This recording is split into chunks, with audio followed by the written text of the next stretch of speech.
Hi, this is Cheryl back with you from Farmhouse Frugally, and today I have 4 spectacular spring items using the IOD spring release for 2025.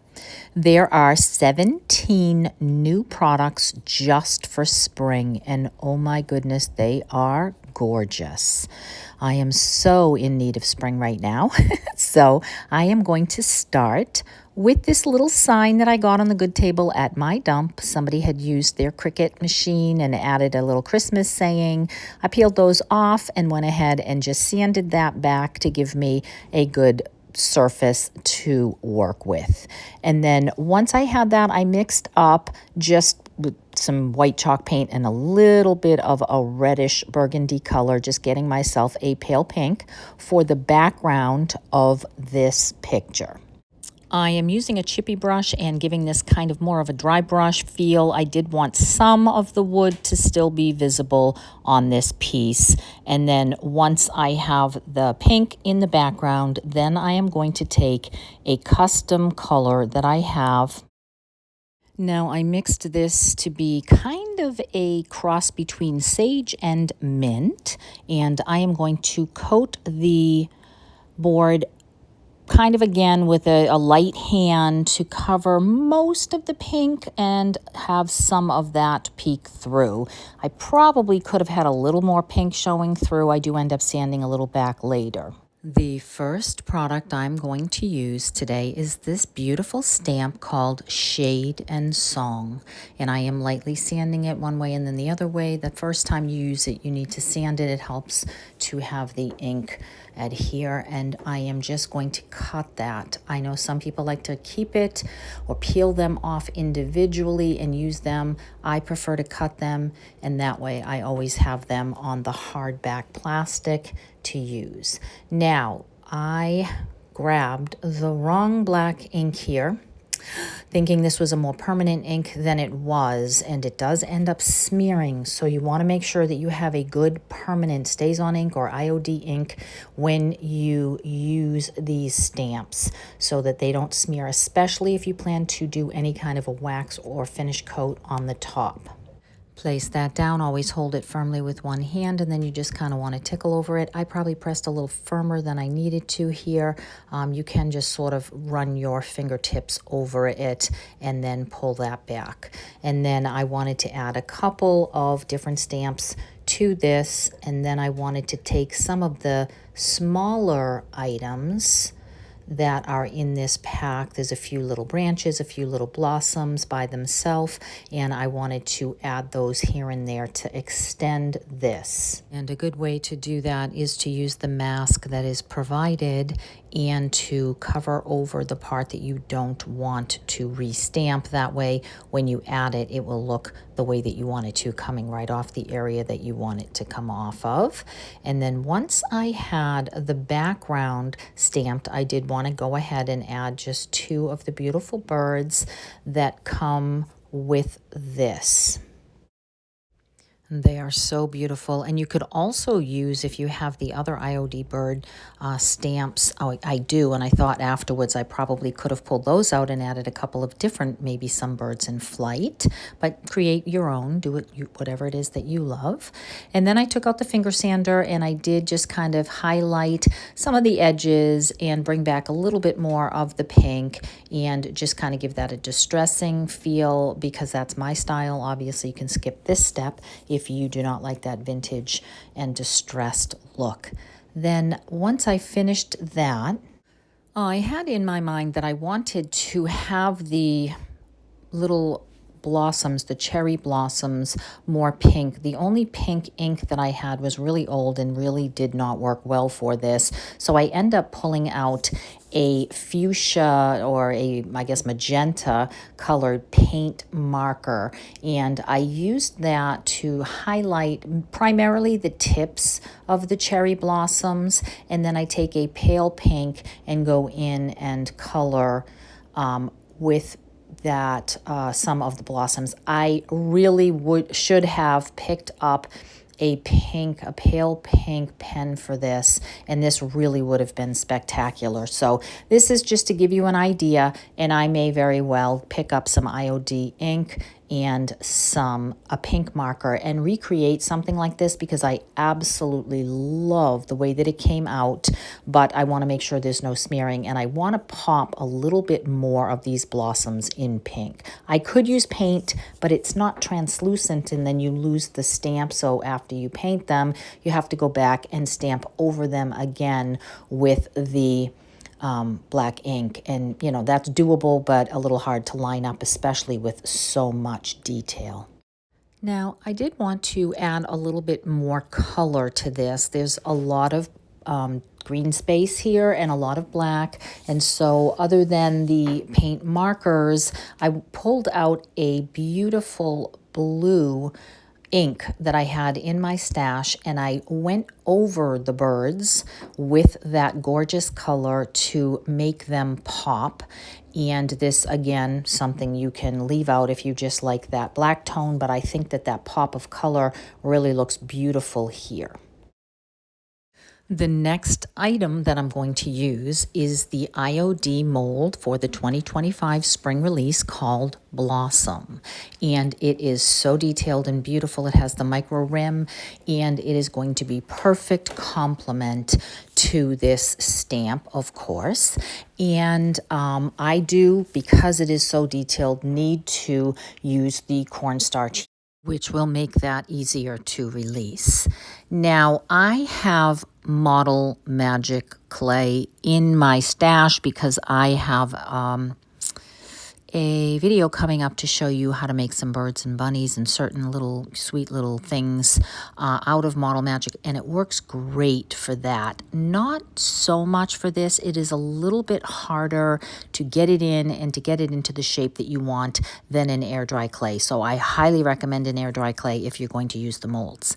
And then it broke, and that's fine. You can just use the X-Acto knife, cut it off, and get it to the place you want it. Really, it doesn't make much difference. You usually can't see that when you glue it onto your piece. I like to use an X-Acto knife and to separate some of the molds because, of course, they are held together. I also like to just clean up the edges and adhere that with some quick and thick glue, and then just place those where I want them on this backdrop. I do recommend gluing it on and manipulating it while it is still wet. It is a little tricky to get it down on there, but once you do that, just press that down gently, and then you can move it around, and you can, you know, make those flowers and bits and pieces land and lay the way that you want them to, giving things a curve. And of course, that's what makes it unique. Every project is your own when you use these things differently than some other creators. Now I got those all laid down the way that I wanted to, and then just cleaned them up a little bit. And then once I had that finished, I pulled out a custom pink color that I had used for the backdrop, and just went ahead and painted over each of the blossoms on this with the pink. I knew since I didn't do it over the stamped one, I definitely wanted to make sure some of that pink was popping through, and so I just took that and, you know, just quickly light-handed. It does not have to be perfect. And then I used a deeper magenta color and just highlighted the tips. And then once I had that done, I sort of dry brushed over the flowers so that the edges and the detail from that mold could pop. That is the thing about these gorgeous molds. They are just so, so detailed and so beautiful. And, you know, if you just leave them plain, you don't really see that. If you add a wax or a gold gilding or a rub and buff or any, you know, paint, dry brushing over it, it really does help to bring back that beautiful detail. And then I'm going to do the same thing on the leaves. I'm going to do a lighter green, and I'm going to add a darker green to pull back the detail on that. And then I am going to use a dark wax on the stem portions rather than paint. And again, I am going for a more vintage feel. Now, I have waited a day or two to pull this paint and wax together on this item, and I assumed that the ink, especially the blue ink, was dry, and it was not. So when I took the watered down antiquing wax and started to wax over, I recognized that I was smearing the birds. So then I had to be very careful to just sort of pull that on and then sort of dab some of that off. So again, absolutely need a more permanent ink. So when I redo this, I will make sure that I have something. I do have some in my stash and clearly picked the wrong one. It has the general feel of what I was going for. I definitely think that it is beautiful. I love the stamp. I love the molds. I love the basic design that I created. But again, I really need to go ahead and do that again with a better, more permanent ink. I have another video coming out Sunday, 5 under 5, so I wanted to make sure I had this one out first. Otherwise, I would have taken the time to get that and to recreate it for this video. Now, I am going to also show you a couple of the other new IOD release products, and I am going to start by taking some coffee, just adding some coffee ground into some hot water into an enamel pan in my sink, and I am going to dunk a creamy colored fabric placemat, and I don't care that there's grounds on that. It'll come off once it's dry. And then I am also going to take one that is a little bit more, also like a drop cloth or a little table scarf, but it's a little more like a drop cloth fabric. So those two go in, I get them good and saturated, I let them sit for a while, wring them out, and then dry them in front of the wood stove in the basement. And then once those are good and dry, I'm going to create some spring projects. I start with a heart and then end up changing this to an egg shape. It's a little bit thick for what I need. And then I will create a heart out of the thinner one. So starting with that thinner one, I just took that on my machine and then sewed that. And then once I had the basic, two pieces sewn together, I left an opening for stuffing later. Now, the next thing we are going to use is this absolutely gorgeous new transfer. This one is called a Catharina. The transfer book that I will use for the last project is called Wilde Bloemen, which means wild blooms, I believe, in French. So this one here, Catharina, is absolutely stunning. It has a lot of florals, a little more vibrant than some of the IOD transfers in the past, and I am going for a peach and sage feel for this, so I am going to start with this absolutely beautiful swag. Now, I have transferred on fabric many, many times, and I have never had a problem. I find that it works very well. I do find that you have to press a little more firmly, depending on the kind of fabric that you are using, than you might have to for a paper or a wood project. But once you get that good and adhered and peeled back, then that will stay quite well. It can crack over time, depending on what you're doing with it, but in this particular case, I don't think that I'm going to have any cracking. So I am adhering that, and then I am moving on.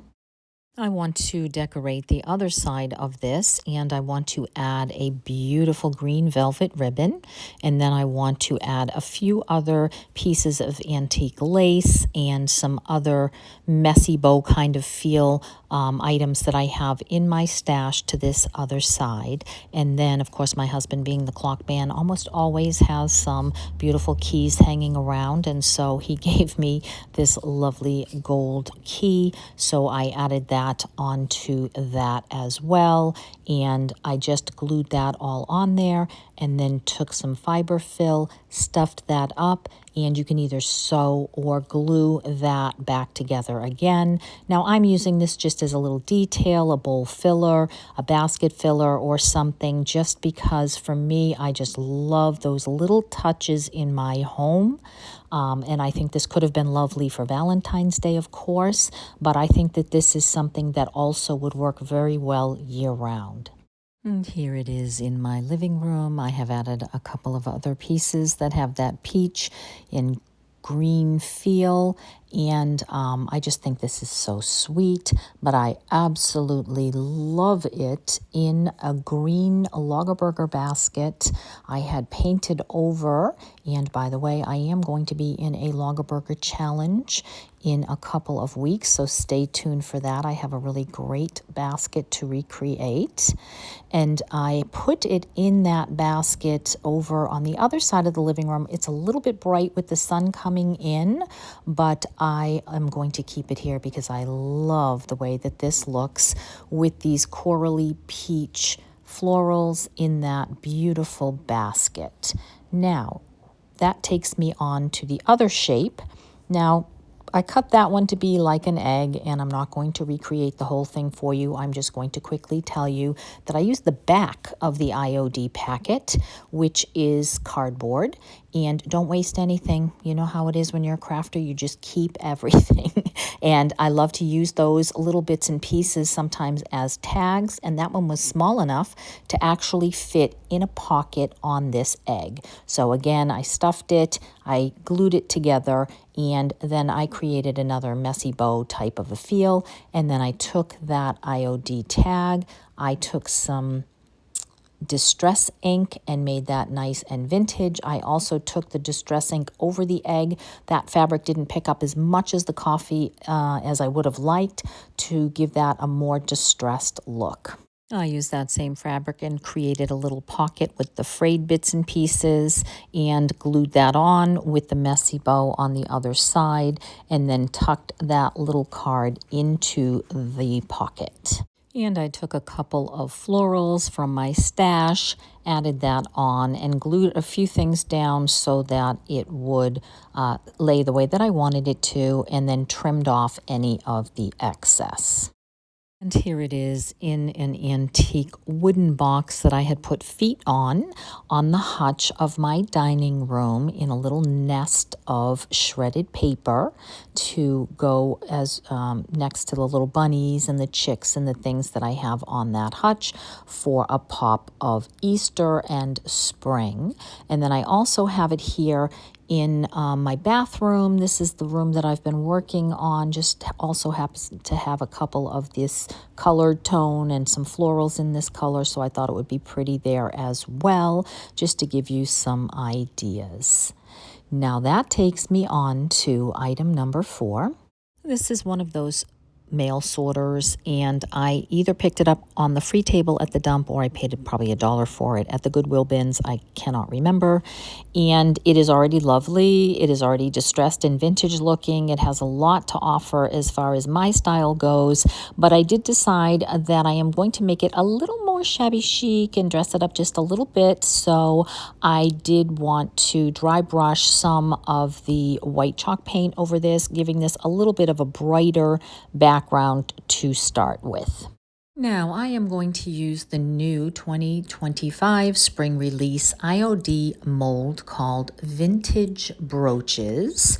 I can see this in so many things, from Easter eggs to Christmas ornaments to picture frames. This is well worth it. Now my channel is Farmhouse Frugally, and I have to tell you, when you buy a mold, you have so many opportunities to reuse it. It is well worth the $22, I think it was. It was not that much, given that I could use it 1,000 times.